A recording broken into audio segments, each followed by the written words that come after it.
Hello friends! Today we're going to explore some interesting words in English that help us talk about ourselves and others. These words are like magic keys that unlock the door to understanding who we are and what we do. Get ready to dive into the world of words like am, is, and are. Am, is, are. The first one, am. Am is used with the pronoun I. For example, I am a student. I am happy. Is used with singular nouns and third person singular pronouns. He, she, and it. For example, he is a doctor. She is tall. It is on the table. Using he and she correctly. He is for a boy or a man, and she is for a girl or a woman when talking about one person. We also use it for a thing or an animal.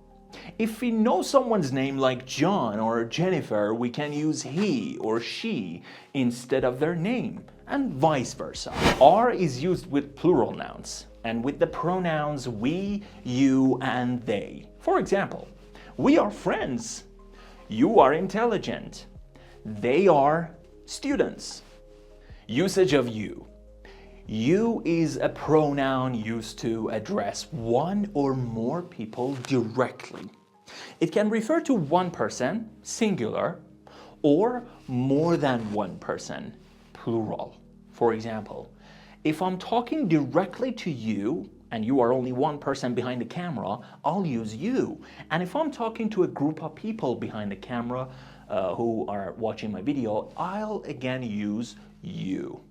Using we instead of proper nouns. We can use we instead of saying John and I, or Steve and I, or any other name and I.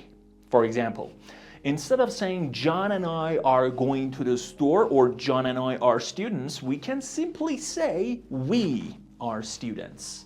Similarly, if we have a plural subject involving people like John and Steve, we can use they instead of repeating their names. So instead of saying John and Steve are students, we can simply say they are students. Usage of they.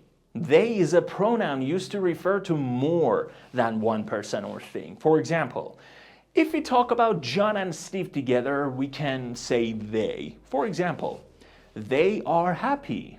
It's also used when we're not sure about the gender or the sex of a person, or when we're talking about someone in a gender-neutral way.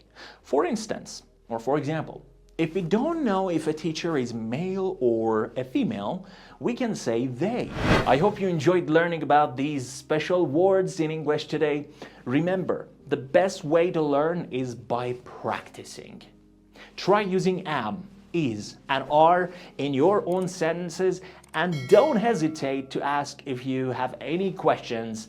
Keep practicing, and you'll become a master of English in no time. Until next time, happy learning.